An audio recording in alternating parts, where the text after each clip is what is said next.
राधिका खेड़ा हमारे साथ यहाँ स्टूडियो में है। जेडीयू के राष्ट्रीय प्रवक्ता अनुप्रिया यादव जी हैं, राजनीतिक विश्लेषक शुभरास्ता जी हमारे साथ हैं। शुभरास्ता जी बहुत बहुत स्वागत। राधिका जी आपका। समाजवादी पार्टी के राष्ट्रीय प्रवक्ता हैं डॉक्टर अजीज खान हमारे साथ हैं, और साथ ही जेएमएम की सांसद है महुआ माझी जी, वो भी हमारे साथ हैं। सबसे पहले मैं शुरुआत महुआ माझी जी आपसे ही कर लेता हूं, क्योंकि आप मेंबर ऑफ पार्लियामेंट है। आपको लगता है कि ये एक सुनहरा मौका है, और एक तरीके से जो प्रधानमंत्री ने भी कहा कि जो लोग इसका विरोध करेंगे नारी शक्ति उन्हें माफ नहीं करेगी? देखिए, महिला आरक्षण बिल का कोई विरोध नहीं कर रहा है, संपूर्ण विपक्ष एकजुट है। हम सभी चाहते हैं कि महिला आरक्षण हो, और इसके लिए कई बार हम लोगों ने भी आवाज़ उठाई, और अब इतिहास गवाह है कि पहले से ही इस पर काम हो रहा था। लेकिन उसे एक पॉलिटिकल इंजीनियरिंग के रूप में, जैसे परिसीमन के साथ जोड़कर ये सत्ता पक्ष उसे अलग ही दिशा में लेके जा रही है, जिससे हमारे झारखंड जैसे राज्यों को भी नुकसान होने वाला है, क्योंकि परिसीमन करके आप उनकी आवाज़ को दबा रहे हैं। तो परिसीमन को इससे अलग रखा जाए। आप महिला आरक्षण बिल आज ही पास कर दीजिए, आपको किसने रोका है? हम तो 2023 में भी समर्थन कर रहे थे। 2000 जैसे वहाँ पे जो आदिवासी बहुल सीट्स हैं, लोग कहते हैं कि परिसीमन में जो परिसीमन आयोग भी बन रहा है, उस परिसीमन आयोग में जो भी मेंबर्स हैं वो किनका साथ देंगे? क्योंकि अभी हाल में ही सीजेआई को लेकर इतना लोगों के मन में कितने तरह की शंकाएं आई हैं, एसआईआर को लेकर या लेकर, तो इसकी क्या गारंटी है जो आयोग बनेगा वो पूरी तरह से निष्पक्ष होकर ही ऐसे राज्यों के साथ न्याय करेगा? उसमें देखिए, पूर्व के राज्य, नॉर्थ ईस्ट के राज्य, साउथ के राज्य, सबको नुकसान होगा जी। क्योंकि इसमें आपको मैं बताती हूँ, वहाँ पे कैसे होगा अगर आपके पास कुछ जानकारी है इस तरह की, क्योंकि अभी सीट्स डिसाइडेड नहीं है। अगर आपके पास है कि सीटें कम हो रही हैं, प्रतिनिधित्व कम हो रहा है, तो आप बता दीजिए, हम भी उस मुद्दे को उठाएंगे। आपके पास है ऐसी कोई जानकारी? मैं आपको बता रही हूँ कि इस तरह से वो डिलिमिटेशन होगा, जिसमें कि अभी ट्राइबल सीट्स जो रिजर्व सीट्स हैं वो कम हो जाएंगे। हुआ नहीं है, लेकिन लोगों को शंकाएं हैं, इसलिए डिलिमिटेशन को अलग रखा जाए। महिला आरक्षण आज ही आप बहुत सीनियर हैं, माफी के साथ हम ये तो आप महुआ जी आप अनुमान लगा रही हैं, आप प्रिडिक्ट कर रही हैं कि ये हो सकता है ना हो सकता है झारखंड का प्रतिनिधित्व बढ़े, वो तो जनसंख्या के हिसाब से अनुमानित होगा ना, और 50% सीट्स बढ़ेंगी, आप अनुमान लगा रही हैं मैम। देखिए, केंद्र सरकार या भाजपा जिस तरह से काम कर रही है, उससे अनुमान लोग लगाएंगे ही। राजनीतिक पार्टियां कह रही हैं, हम विपक्षी पार्टियां हम लोग कह रहे हैं, आपके अनुमान के चक्कर में बिल अटक गया तो रखा जाए, और परिसीमन आपके अनुमान के चक्कर में बिल अटक गया तो आप उसे महिला आरक्षण बिल को आप पारित कर दीजिए ना। आपकी अगर मंशा है महिलाओं का न्याय, महिलाओं के लिए न्याय, तो आप उस बिल को पारित कर दीजिए। अच्छा, बिना सीट्स बढ़ाए आप कह रही हैं 33% लागू कर दिया जाए, बिना सीटों को बढ़ाए, ये आप मांग कर रही हैं, ये आप कह रही हैं? क्यों लागू अभी कर दिया जाए? क्योंकि जब इतनी हड़बड़ी में लाई गई है, अभी 2 चुनाव हो रहा है, कोड ऑफ कंडक्ट है, बिहार का, बंगाल का चुनाव है, तमिलनाडु का चुनाव है, तो आप कहीं ना कहीं फायदे कर रहे हैं। इसका मतलब महिलाओं से आपको मतलब नहीं है, आपको सिर्फ महिलाओं के लिए आरक्षण देके चुनावी लाभ लेने के लिए। ठीक है, आपका पक्ष है, आपका तर्क है, आपकी ये मांग है, और भाई लोकतंत्र में एक खूबसूरती है, इस पर डिबेट हो भी रही है 18 घंटे की। आप ये कह रही हैं कि इसको परिसीमन से, सीटें बढ़ाने से अलग कर दीजिए। आपको लागू करना है 33%, अभी ये 543 इसी पर लागू कर दीजिए, जरूरी नहीं है अभी 850 करने की, और इतनी हड़बड़ी में लाने की क्या जरूरत है? वैसे तो प्रधानमंत्री ने जवाब दिया, जब 2023 में लाए थे तब कह रहे थे जल्दी करो जल्दी करो जल्दी करो। 2023 में जब लाए थे तो प्रधानमंत्री ने कहा था कि आप कह रहे थे जल्दी करो जल्दी करो। अभी देखिए, मॉनसून सत्र आने वाला है, अभी 1 महीने की बात है। आप पॉलिटिकल लाभ लेने के लिए कर रहे हैं। 1 महीना राधिका जी, 1 महीना रुक जाइए, क्या प्रॉब्लम है? में कीजिए ना, 1 महीने अभी। ठीक है मैम, ठीक है, हाँ रुक जाइए, मॉनसून सत्र में कर दीजिए। रुक जाइए, इतनी जल्दी क्या है महिलाओं को आरक्षण देने की, इतनी जल्दी? और इसको परिसीमन से अलग कर दीजिए। मैम मैं समझ के आगे बढ़ लेते हैं मैम, सबको अलग कीजिए, और यहाँ सबको 33%, 3 महिलाएं, तीनों को 33% मैम मिलेगा यहाँ आरक्षण, डिबेट में कम से कम। और डॉक्टर अजीज खान के साथ भी नाइंसाफी नहीं होगी। तहसीन भी स्टूडियो में हमारे साथ है। और पहले एक बार राधिका जी जवाब दे दीजिए, थोड़ा सा इंतजार कर लीजिए, क्या जल्दी है? एक नंबर 2, जो सबसे बड़ा तर्क है जिसकी बात हो भी रही है, वो ये परिसीमन से अलग कर दीजिए इसको। आप सीटें बढ़ाना, परिसीमन वाला वो खतरनाक खेल आप लोग खेलेंगे, ऐसा डर है। उत्तर में सीटें बढ़ा देंगे जहां जहां आप मजबूत हैं, और दक्षिण में घटा देंगे। तो इनकी शंका का निवारण करिए, सीधा कहिए छोड़ दीजिए आरक्षण, हमारी प्रायोरिटी है, आरक्षण दे दीजिए, छोड़ दीजिए परिसीमन। अमन जी, क्या हो गया ना, विपक्ष की हालत ऐसे हो गई है कि जब शादी तय होती है तो दूल्हे से एतराज हो जाता है, अब बारात निकल पड़ी है तो बैंड बाजे वाले से एतराज है, एतराज सबसे है, ये वो नाराज फूफी की तरह हो चुकी है शादी में, जो होती है ना फूफी, हमेशा जो बुआ होती है सारे टाइम पे हर बात पे शादी में नाराज होती है, वो विपक्ष की हालत है। शादी से किसी को प्रॉब्लम नहीं है, लेकिन हाँ, शादी से किसी को, पर बुआ को बुआ जी को भी प्रॉब्लम नहीं होती और है ना, आपको भी नहीं है। दूल्हे की तकलीफ होती है, बैंड बाजे वाले से खाना ठीक नहीं है, फूफा भी नाराज हो जाएंगे, कुछ ना कुछ लगा रहता है, वो इनकी नाराजगी हालत भी है। दूर करनी चाहिए फिर। पर कई लोगों के साथ कुछ नहीं किया जा सकता ना। अब ये अब इतनी बताइए लंबा आप। बोली कि ये सीट कम हो जाएगी, वो सीट और कम हो जाएगी। मेरे देश के माननीय प्रधानमंत्री श्री नरेंद्र मोदी जी ने आज संसद में, मैं उम्मीद करती हूँ महुआ जी ने सुना होगा, साफ तौर से कहा, तो मैं पढ़ के सुना देती हूँ ताकि एक भी शब्द इधर से उधर ना हो। उन्होंने कहा, मैं आज बड़ी जिम्मेदारी के साथ इस सदन से कहना चाहता हूं कि चाहे दक्षिण हो, उत्तर हो, पूरब हो, पश्चिम हो, छोटे राज्य हो या बड़े राज्य हो, ये निर्णय प्रक्रिया किसी के साथ भी भेदभाव या अन्याय नहीं करेगी। भूतकाल में जो सरकारें रहीं, जिनके काल में जो परिसीमन हुआ, उस अनुपात में भी कोई बदलाव नहीं होगा और वृद्धि भी उसी अनुपात में होगी। और गारंटी चाहिए ना, ऑपोजिशन थोड़ी ना मोदी की गारंटी चाहिए तो मैं गारंटी दूंगा, वादा चाहिए तो मैं वादा देता हूं। अरे मोदी जी पर भरोसा नहीं है ना भाई ऑपोजिशन को। मोदी जी पे भरोसा तो 11 साल से देश की जनता कर रही है ना, ऑपोजिशन करे ना करे।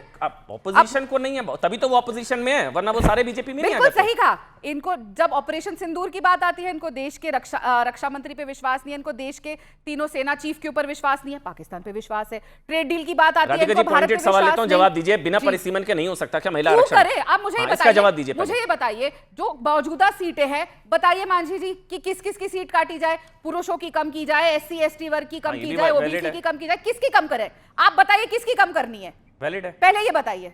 अगर आप आज मतलब आप ये चाह रही है कि किसी को आरक्षण देने के लिए, आप तो महिला, किसी को हक देने के लिए हम किसी और का हक मारे, लेकिन किसी पुरुष का हक मारे, मैं कम होंगी, OBC की सीटें बढ़ जाएंगी 50%। मैं इसमें कहना चाहूंगी, मैं इसे कहना चाहूंगी। देखिए ऐसा है, अभी आप महिला आरक्षण बिल पास करा दीजिए और परिसीमन करा लीजिए, सेंसस करा लीजिए, अगले चुनाव के पहले तक हो जाए, तो फिर उसको उसके आधार पे जब चुनाव आएगा उसके पहले आप बांट दीजिए सीट को।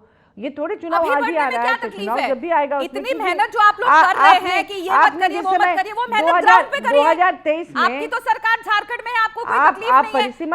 परिसीमन को और महिला आरक्षण को अलग कीजिए ना। राधिका जी उनका कंसर्न भी सुनिए, वो कह रही हैं कि परिसीमन, सीटें बढ़ाने और महिला आरक्षण को अलग कर दीजिए। आपका लक्ष्य, पूरे देश का लक्ष्य महिला आरक्षण, कोई परिसीमन के लिए सड़कों पर नहीं उतरेगा, हर कोई उतरेगा महिला आरक्षण के लिए। मिलना चाहिए, बिल्कुल मिलना चाहिए। आप अलग कर दीजिए, सब साथ में हो जाएगा। नहीं राधिका जी 30 सेकंड, फिर मैं वो आगे बढ़ रहा हूं। अमन जी 70 साल देखिए, आपको 2/3 वोट चाहिए तो आप अलग कर दीजिए, महिला आरक्षण कर दीजिए, उसके बाद आप परिसीमन करते रहिए, सेंसस करते रहिए। महुआ जी 70 साल से ज्यादा हमें आजादी मिले हो चुके हैं, लेकिन आज भी हम औरतों को 33% के लिए हाथ जोड़ने पड़ रहे हैं। वो खुद महिलाएं भाई, क्या फिर भी वो साथ वो थोड़ी ना विरोध करेंगे इसका। नहीं, पर वो साथ नहीं दे रही ना। मुझे ऐसे, मेरा ऐसे मानना है कि कोई भी महिला हो, साथ दे रही कोई भी महिला के साथ नहीं है।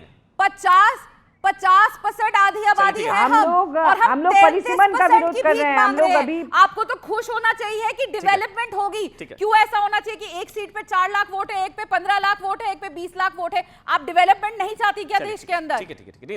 अब एक मिनट, मैं एक एक करके सबका कमेंट लूंगा। आप बात को घुमा रही हैं, अपने नैरेटिव को डॉक्टर हमारी तरफ अजीज से और सेट अनुप्रिया कर यादव, रही हैं। सबको 40-40 सेकंड इक्वल अपॉर्चुनिटी। पहले जी मैम समर्थन किया, परिसीमन का विरोध है और उसको मिक्स ना किया जाए। शुभराज साहब, आपका क्या पक्ष है इस पूरे मुद्दे को लेकर कि क्या भाई अभी लक्ष्य अगर महिला आरक्षण है तो अपोजिशन कह रहा है परिसीमन साइड कर दो, महिला आरक्षण लागू कर दो 33%, क्या प्रॉब्लम है? शुभराज साहब देखिए अमन जी, मैं बहुत क्लियर हूं इस मामले में, एक महिला होने के नाते और एक ऐसी महिला होने के नाते जिसने चुनावों पर काम किया है। मैंने महिला कार्यकर्ताओं का संघर्ष देखा है। ये बात बिल्कुल ठीक है कि महिला आरक्षण इस देश की मांग 1996 से चल रही है ये बहस, और आज हम 2026 में बैठे हैं। तो आप सोचिए, इतना लंबा सफर तय किया है, इसके बाद जहां तक बात परिसीमन और महिला आरक्षण दोनों को जोड़कर देखने की है, मैं आह्वान करती हूँ इस देश के विपक्ष का, अगर वो कंस्ट्रक्टिव राजनीति करना चाहते हैं, जो संसद में हो रहा है वो होने दें, अपनी अपनी पार्टियों के अंदर वो करके मिसाल पेश करें ना, मोदी सरकार के पास, भारतीय जनता पार्टी के पास, जिनके पास लगता है कि उनको बिल्कुल निरंकुश शासन सौंपा हुआ है, वो कर ले। महुआ मांझी जी अपनी पार्टी में इंश्योर करें, 33 क्यों, 50% रिजर्वेशन की बात होनी चाहिए। मैं तो 33% से खुश नहीं हूँ। दूसरी चीज जो मूलतः मैं इस बिल के समर्थन में रहते हुए जो मुझे एक लाइन जो ऐड करनी है वो ये है कि सिर्फ महिला आरक्षण से महिला के प्रतिनिधित्व का और इनफैक्ट प्रतिनिधित्व की पॉलिटिक्स से ऊपर उठने की जरूरत है। ठीक है। महिलाएं छोटे से छोटे नंबर में हो या बड़े से बड़े नंबर में हो, महिलाओं का एक्चुअल से पार्टी के डिसीजंस में कितना है, मूल लड़ाई ये होनी चाहिए महिलाओं ठीक की। है। किसको मिल रहा है, क्या इस पे कोई भी महिला जनरल सेक्रेटरी, ठीक कोई है। भी महिला प्रेसिडेंट, कोई भी महिला प्रवक्ता, क्या इन लोगों का से है? अगर नहीं है तो आप सोच कर देखिए कि हम सिर्फ आरक्षण लेकर के किस तरफ की दुनिया को जा रहे हैं। क्योंकि ठीक है, एक शुभ्रा बात अमन जी, जी। चूंकि आप खुद पुरुष हैं, आप ये बात अप्रिशिएट कर पाएंगे जो मैं कह रही हूँ। किसी एक ऑर्गेनाइजेशन में या किसी एक घर में या किसी भी एक यूनिट में महिलाओं को आप प्रतिनिधित्व किस चीज का दे रहे हैं? महिला रिप्रेजेंट, मैं पूछना चाहती हूँ, यहाँ पे बहुत सारे लीडर्स हैं आपके सामने बैठे हुए, what do you mean by women representation? मैं क्यों रिप्रेजेंट करूं किसी को जब मैं अपने आप में एक एंटिटी हूं? क्या ये बहस इस देश की किसी पॉलिटिकल पार्टी ने की? यहाँ पर सेल्फ रियलाइजेशन की बात कोई क्यों नहीं कर रहा है? एक महिला क्यों खुश हो कि 33% और 50% रिजर्वेशन दिया गया? क्यों खुश होना चाहिए? जदयू की नेत्री यहाँ बैठी है, बहुत अच्छा बोलती हैं। जदयू की नेत्री को क्यों खुश होना चाहिए सिर्फ आरक्षण से? वो क्यों नहीं बोले कि एक वोट बैंक के रूप में नीतीश जी ने कल्टीवेट किया, नेक्स्ट चीफ मिनिस्टर एक महिला को होना चाहिए था, जदयू की महिला को होना चाहिए था। ठीक है मैम, लेकिन ये मैंडेटरी कर दिया जाएगा, 33% सीटें रिजर्व्ड हो जाएंगी जब, तो फिर आपको देना ही टिकट उनको होगा, तो महिलाओं का प्रतिनिधित्व भागीदारी बढ़ेगी उस लिहाज से। और ये लक्ष्य आप ही ने कहा कि मांग इतने समय से 96 से लेकर 2026 में आज हमें, लेकिन डॉक्टर अजीज खान, फिर तहसीन और अनुप्रिया यादव, पहले डॉक्टर अजीज खान, क्योंकि वो अब जो है तहसीन भाई, डॉक्टर अजीज खान सिर्फ मुस्लिम महिलाओं को टिकट देंगे, वो जो अमित शाह जी ने बोला है, क्योंकि वो कह रहे हैं मुसलमानों को आरक्षण मिले, कोटा विद इन कोटा, मुस्लिम महिलाएं, तो वो अब अजीज भाई जो हैं सिर्फ मुस्लिम महिलाओं को टिकट देंगे। 50% मुस्लिम है, नहीं अजीज भाई, सॉरी 50 क्या 60-70 जितने को भी दीजिए अजीज भाई जी। अभी मोदी जी ने कहा, मैं सुन रहा था, आपने बाइट चलाया जी कि नीयत साफ है, गारंटी ले लो, कह रहे थे ना।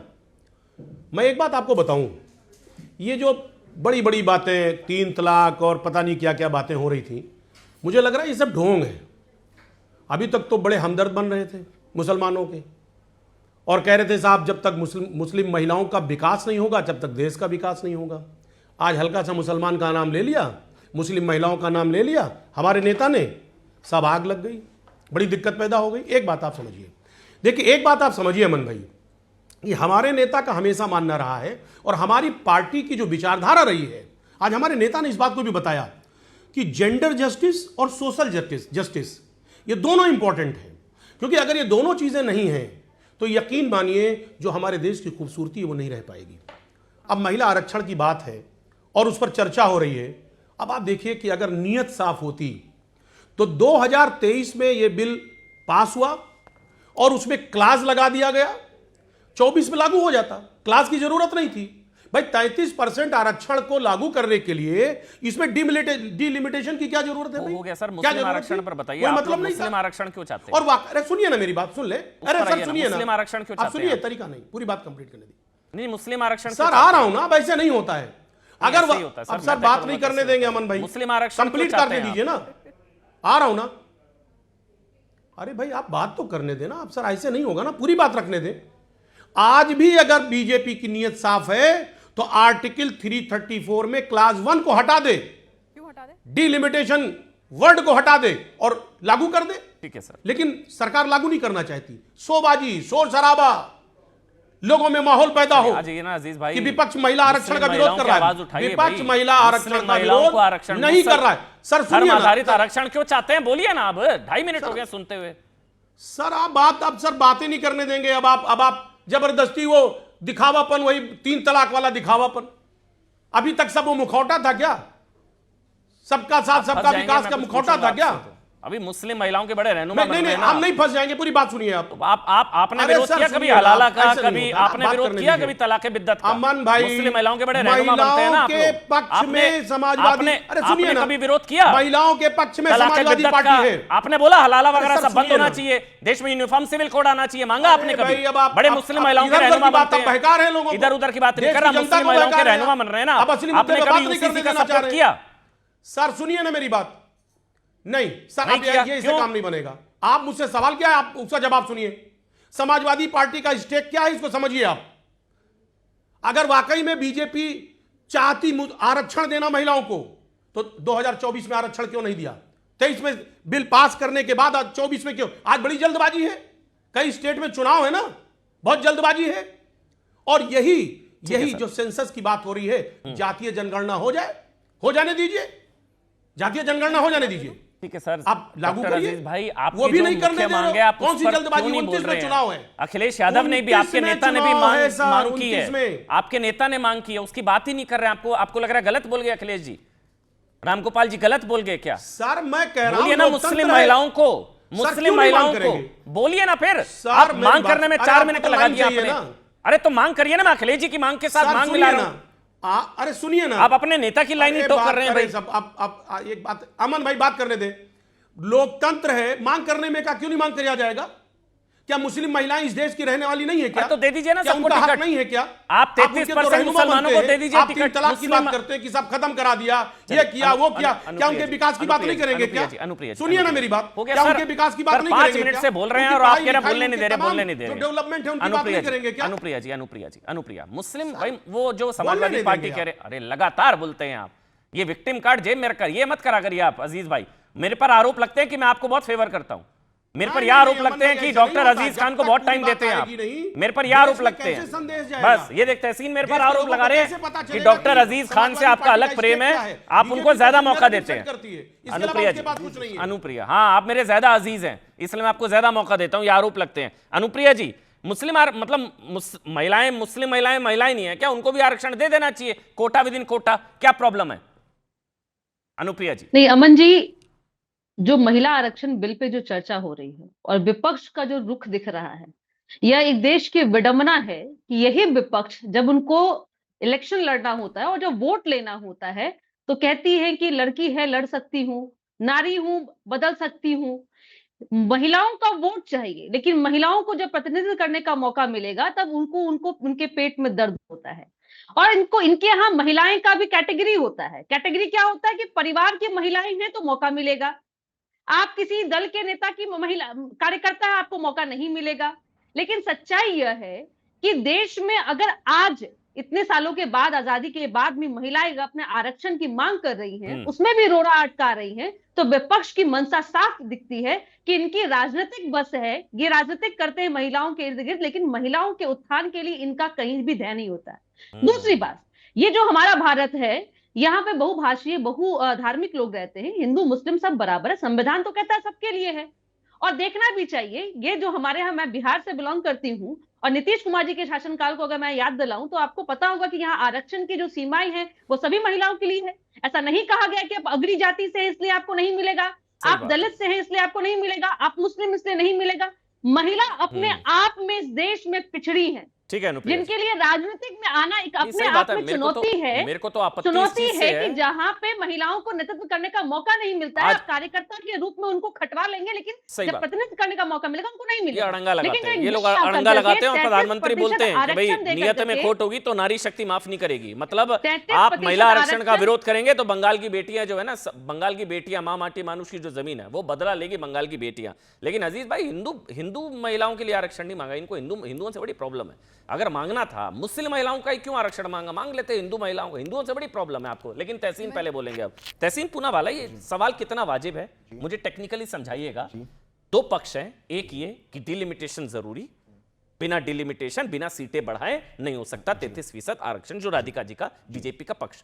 दूसरा पक्ष महुआ जी का, कांग्रेस का, समाजवादी पार्टी का, डिलिमिटेशन साइड में रख दीजिए, आरक्षण लागू कर दीजिए, हम लोग साथ में है। क्या ये हो सकता है 543 में 33% या 850 815 जरूरी है आरक्षण के लिए? तहसीन समझाइए। भाई, आपके साथ शो में शिरकत करने का मौका मिला। आपने जो कहा मैं बिल्कुल महुआ जी के साथ हूँ। अच्छा, आप उधर हैं? या जी बिल्कुल हो सकता है। आप आज सुबह 10 मिनट में आप 33% रिजर्वेशन दे सकते हैं, तो 2023 में भी दे सकते थे।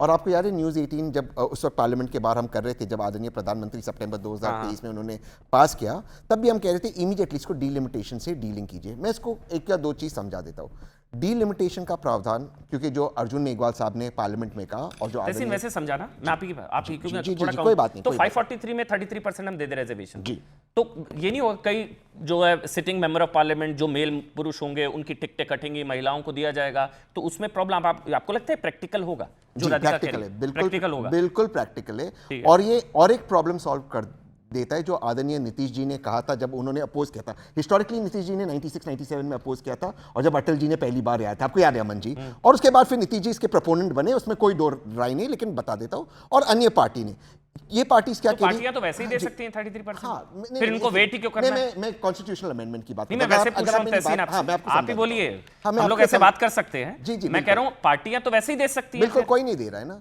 ना भाजपा दे रही, ना कांग्रेस दे रहा, कोई नहीं दे रहा है। तो अगर वो इतने ही शुभचिंतक है महिलाओं के हितैषी है, तो वैसे ही दे दे 33%। कोई नहीं है। आपको इसमें और एक लाइन ऐड कर दूं, अगर भाजपा चाहती और ऐतिहासिक कर सकती, कह सकती इस 33% रिजर्वेशन में किसी भी नेता की बीवी, बेटी, बहन को नहीं मिलेगा, उन लड़कियों को मिलेगा, बट वो नहीं करेंगे। बट एक सेकंड, नहीं वो ठीक है, अब हम व्यक्तिगत नहीं, मैं बोल रहा हूं कोई पार्टी नहीं करती है। मैं इस चीज में, सही बात है। घर में झगड़ा चल रहा है, कोई झगड़ा नहीं चल रहा, मेरे घर में बहुत खुश हो। अमन जी, मैं आज प्रियंका जी बाहर हो जाएंगी, फिर वो सब नहीं, माता जी भी बाहर होंगी। मैं डाइवर्ट नहीं होना चाहता था, क्योंकि आपने जिक्र किया, उसके बाद कर दूं। प्रियंका जी का क्योंकि आपने जिक्र किया, या अगर आप डिंपल जी का जिक्र कर रहे हैं, किसी और का जिक्र कर रहे हैं, वो वैसे ही पार्लियामेंट में बिना रिजर्वेशन के, इसलिए मैं कह रहा हूं कि रिजर्वेशन उनके लिए, किसी के लिए मिसयूज ना हो, आम महिला के लिए हो, हम ये प्रावधान ला सकते हैं, इसमें क्या गलत है? अमन जी, जो मैं टेक्निकल दर्शकों को बताना, मतलब आप कह रहे हैं बिना डिलिमिटेशन दे दो, 100% दे सकते हैं। आपका जो सवाल था, आपका इसमें एक चीज ऐड करना, आपका जो कंफ्यूजन है यहाँ पर, जो फिर कोटा विद इन कोटा की मांग हो रही, कांग्रेस सोनिया जी ने भी की, मुलायम जी, अखिलेश जी भी किए, नीतीश जी ने भी इसकी मांग की, 2023 में भी किए थे नीतीश ने, वो भी सॉल्व होता है ऑलरेडी, क्योंकि वो भी सॉल्व हो जाता है, क्योंकि रिजर्वेशन में वो कोटा में वही महिला आ जाती है, तो कोई दिक्कत नहीं आती। अब मैं मेन चीज पे आता हूँ, अब जो support quota within quota, मैं कह रहा हूं होना चाहिए, अगर हो रहा है, अगर ये कह रहे हैं, तो आप दो चीजें बोल रहे हैं, नंबर 1 विदाउट डिलिमिटेशन लागू कर दो 33%, या आप मांग रहे हैं, दूसरा आप कह रहे हैं quota within quota you support. ये 33 उसी में फिर हो जाता है, क्योंकि ऑलरेडी वो रिजर्व कॉन्स्टिट्यूएंसी है, तो महिला एसटी वहां से खड़ी हो जाएगी, महिला एसटी। अच्छा, एक चीज मैं कहना चाहता हूं, अब ये कह रहे हैं हम डिलिमिटेशन कर रहे हैं, आदरणीय अर्जुन मेघवाल जी और प्रधानमंत्री जी को बातें से आया, ये लगा कि हम 50% सभी सूबों का बढ़ा रहे, ये बात आई। लेकिन 81(2) जो अमेंड कर रहे हैं संविधान का, उसमें, और अमन जी आपने बिल पढ़ा है, मैं जानता हूं, राधिका सबसे अच्छी प्रवक्ता है उनकी, उन्होंने बिल पढ़ी है, कहां लिखा है ये कर रहे हैं, तो हमें शब्दों पे जाना है। अच्छा, आप कह रहे हैं कि 50% या तो लिख दो कि भैया यहाँ 20 सीटें हैं तो 30 हो जाएंगी। ये संवैधानिक संशोधन है, ये वाली बात सही है, लिखना चाहिए ना। नहीं, अर्जुन मेघवाल जी के शब्दों का क्या वैल्यू? ये पता है, इसका एक एग्जाम्पल देता हूं, जैसे केरल में 3.5 करोड़ पॉपुलेशन है, केरल, सीटें हैं लोकसभा की 20, असम में है 3.5 करोड़, सीटें हैं लोकसभा की 14। तो इस हिसाब से देखा जाए तो क्या असम के साथ नाइंसाफी कर रहा है केरल? उस हिसाब से तो केरल की घटनी चाहिए या असम की बढ़नी चाहिए। तो साउथ में जरूरी नहीं है, जो कह रहे हैं कि दक्षिण के साथ नुकसान हो जाएगा, दक्षिण के साथ, उस हिसाब से। अब डॉक्टर अजीज आप बोल लीजिए, फिर मैं राधिका जी, मुझे 30 सेकंड और बोलिए। डॉक्टर अजीज क्या बोलना चाह रहे हैं? फिर महुआ जी आ रहा हूं, बोलिए। जी सर। देखिए अमन भाई, अभी आपने डिलिमिटेशन की बात की, सीटों के बढ़ने और घटने की बात की। भाई 50% पर सभी लोग सहमत हैं, बढ़ जाना चाहिए, लेकिन अब उसमें भी पेंच क्या मार दिया, पॉपुलेशन के अकॉर्डिंग। मालूम है कितना बड़ा फर्क पड़ जाएगा? मैं आपको सूची दे दूं, आप समझिए कर्नाटका में जो 28 सीट करंटली है वो 36 हो जाएगी पॉपुलेशन के अकॉर्डिंग, और होनी चाहिए कितनी? 42। अब आप समझिए कि केरला में 20 है, 50% के अकॉर्डिंग 30 हो जाएगी, लेकिन हो कितनी रही है? 23, 7 सीट कम हो रही है। और यही आप उत्तर प्रदेश यानी हिंदी होनी तो पॉपुलेशन के अकॉर्डिंग ठीक नहीं होगा। क्यों भाई? पॉपुलेशन के मुताबिक डिलिमिटेशन ठीक नहीं है। अरे आप ही तो कहते थे जितनी जिसकी हिस्सेदारी उतनी भागीदारी, आप ही तो कहते थे जिसकी संख्या भारी उतनी हिस्सेदारी, आप ही तो कहते थे। हिस्सेदारी दे दिया ना अजीज भाई, जनगणना तक तो करा नहीं पाए, मुझे समझाइए। जनगणना तक तो करा नहीं पाए, अजीज भाई मुझे समझाइए। भाई जनसंख्या के हिसाब से ही तो हमारी पार्टी ने एड़ी चोटी का जान लगा दिया अजीज भाई, हमारा, लेकिन बीजेपी ने काम नहीं किया। अजीज भाई, एक भाई मैं कह रहा हूं जनसंख्या के अनुपात के हिसाब से ही तो प्रतिनिधित्व होगा। जैसे मैं दोबारा एग्जांपल दे रहा हूं, केरल की जनसंख्या 3.5 करोड़, असम की जनसंख्या 3.5 करोड़, असम में, केरल में 20 सीटें, असम में 14 सीटें, तो अब बैलेंस तो करना, असम की बढ़ेगी, केरल की नहीं बढ़ेगी उस हिसाब से। 3.5 करोड़ 20 सीटें, 3.5 करोड़ 20 सीटें, भाई जनसंख्या के हिसाब से ही तो होगा अजीज भाई, ये तो लॉजिक है। ये कोई बात थोड़ी ना हुई कि आप जहां मजबूत है वहां ज्यादा बढ़ा दो, जहां वो कमजोर है वहां बढ़ा दो, ये तो बात नहीं है ना अजीज भाई। सर मैं, हाँ प्लीज बोलिए ना। भाई नहीं, देखिए मैं आपसे सहमत हूं। Yes, thank you. कह रहा हूं ना सर, आपसे मैं सहमत हूं। मैं कह रहा हूं आपसे सहमत हूं क्योंकि आप बढ़िया गणित समझा रहे हैं, आप मैथमेटिक्स के आदमी हैं। लेकिन सच्चाई है कि मैथमेटिक्स मैंने पढ़ाया है 23 साल, और IIT जैसे कंपटीशन को पढ़ाया है, जो मेरे ख्याल से देश का बहुत महत्वपूर्ण कंपटीशन है। खैर, उसमें मैथमेटिक्स ही पढ़ाता रहा। मैं ये कह रहा हूं सर कि अभी ये चीज आपको सूट कर रही है, तो आप कह रहे हो नहीं साहब पॉपुलेशन के अकॉर्डिंग। अभी तक क्या था? अभी तक जो सीटें लोकसभा की रही हैं वो किसके आधार पे रही हैं? ठीक है सर, ये हमें जरा बताइए। मैं समझ गया। वो अब आपको तो कोई अभी नहीं पढ़ा तक किस सकता, आधार आपको पे रही हैं? मैथ्स पढ़ाते हैं सर, मैं भी नहीं और राधिका जी भी नहीं पढ़ा सकती आपको। आप तो आईआईटी में मैथ्स पढ़ाते सर, डॉक्टर अजीज खान। नहीं, राधिका जी पढ़ा लेंगी। हाँ ठीक है, बताइए। फिर मैं शुभराज जी आ रहा हूँ, 30 सेकंड में आऊंगा। पहले राधिका जी जवाब दे। अजीज जी को ज्यादा टाइम दे रहे हैं। देख लो अजीज भाई, आरोप लग रहे हैं कि आप मेरे बहुत अजीज हैं, मैं आपको ज्यादा हमें टाइम भी देता 33% हूं और आप पूरी डिबेट में बोलते हैं, बोलने नहीं देते अमन जी, बोलने नहीं अजीज हैं, अब देते। इसमें देखिए हाँ अब राधिका जी, अमन राधिका जी, भाई, राधिका राधिका राधिका अगर आप- राधिका आपके राधिका हम और ये अजीज बस हैं। जवाब राधिका देना चाहती हूँ और राधिका। तहसीन जी का भी। शुभराज जी आ रहा हूं। अजीज जी, मैं आपको मैथ्स तो नहीं पढ़ा सकती, लेकिन जिस जेंडर जस्टिस की आपने बात करी थी उसका पार्ट जरूर पढ़ा सकती हूँ। माननीय मुलायम सिंह यादव जी ने 2010 में जब कांग्रेस ये बिल लेकर आई थी राज्यसभा में, जिसको वो लोकसभा में नहीं लेकर आए, क्या कहा था कि अगर महिलाएं संसद में आ गई तो आदमी पुरुष सीटी बजाएंगे। ये वो अपने ही सांसदों के बारे में सोचते थे, बाकी तो छोड़िए। आप आज भी उसी पे जेंडर इक्वालिटी की बात कर रहे हैं। और आप जो ये बगले उन्होंने कहा था कि अगर महिलाएं संसद में आई तो जो पुरुष सांसद है वो सीटियां बजाएंगे। अप्रोर हुआ, उनसे माफी मांगने को कहा गया अमन जी, लेकिन मुलायम सिंह यादव जी ने माफी मांगने से अपने मना सांसदों कर के दिया। बारे में कह रहे और हैं, उनके मजेदार चरित्र पर टिप्पणी कर रहे सब सांसदों के बारे में। और सबसे मजेदार बात, उसके बाद अपनी बहू को संसद में ले आए, वो कह रहे उनकी फैमिली मैटर है। अब ये यहाँ पे जो इनके नेता अखिलेश यादव मुसलमान महिलाओं के लिए आरक्षण की मांग कर रहे हैं, मैं इतना पूछना चाहती हूँ कि ट्रिपल तलाक के समय ये ट्रिपल तलाक बिल की खिलाफत क्यों कर रहे थे? पता है वो रहनुमा जो आप बन रहे हैं, मगर सीधा सवाल जो डॉक्टर अजीज ने पूछा, तहसीन पॉइंट वाइज बात करेंगे ना, कुछ निचोड़ तो निकले डिबेट का। पॉइंट वाइज सवाल ये है, जो तहसीन ने और अजीज भाई पूछ रहे हैं, नहीं 50% बढ़ेंगी सीटें हर राज्य के हिसाब से, मतलब 20 है तो 30 हो जाएंगी, 30 है तो 15 जोड़ दीजिए 45 हो जाएंगी। लेकिन जो तहसीन करें आप पेंच लगा दिया गया जनसंख्या अनुपात के हिसाब से, वो पॉपुलेशन के हिसाब से होगा। तो फिर क्या गारंटी है कि जहां जहां बीजेपी मजबूत वहां बढ़ा देंगे आप ज्यादा सीटें, और दक्षिण या जहां जहां बीजेपी कमजोर वहां कम कर देंगे सीटें, या उस अनुपात से ज्यादा नहीं बढ़ाएंगे? इसकी गारंटी कौन देगा? यही सवाल है डॉक्टर अजीज का। ठीक है ना? हाँ बताइए। गारंटी तो देश के प्रधानमंत्री देंगे, और देश के प्रधानमंत्री लगातार कह रहे हैं गारंटी लिखित भी हो सकता है ना कि 50% बढ़ेगी सारे स्टेट्स में। तो वो जो भी होगा, जो भी बिल पारित होगा, वो तो लिखित में ही होगा। हवा हवाई तो नहीं। एक मिनट में आपकी सॉरी आपको इंटरप्ट कर रहा हूं, नहीं लिखा है बिल में। तो अभी इसीलिए तो चर्चा हो रही है। फाइनली उसमें एडिशंस और सब्ट्रैक्शंस भी तो होंगी। चर्चा कैसे होती है पार्लियामेंट में, पता है ना? लेकिन आप क्योंकि ये बात कर रहे हैं, बिल में क्या लिखा है? आपने कहा आरक्षण के अंदर आरक्षण होना चाहिए, कहा ना? अभी कहा था ना आरक्षण के अंदर। आपकी नहीं, वो राहुल गांधी ने भी मांगा है। राहुल गांधी ने कल बतौर वीडियो ट्वीट किया और कहा ओबीसी महिलाओं को अलग से आरक्षण मिलना चाहिए। आप कागज या कुछ लाए होंगे 2010 में जो कांग्रेस ने राज्यसभा में बिल पेश किया था, उसमें ये लाइन मुझे दिखा दीजिए जहां पे ओबीसी महिलाओं के लिए आरक्षण के अंदर आरक्षण मांगा गया था। ये सबसे इंपॉर्टेंट बात यह है कि जब महिलाओं को संसद में लाने की बात होती है, कांग्रेस पार्टी लगातार सदियों डेकेड से एक लॉलीपॉप हाथ में थपा देती है। अब जब अब राजीव जी का सपना पूरा करने की बात नहीं है, अब एकदम से क्यों नहीं तब इनको लेकर आए? भाई जवाब दीजिए। आपने को लाइन दिखा दी। राधिका जी राहुल गांधी के शब्द हो गया।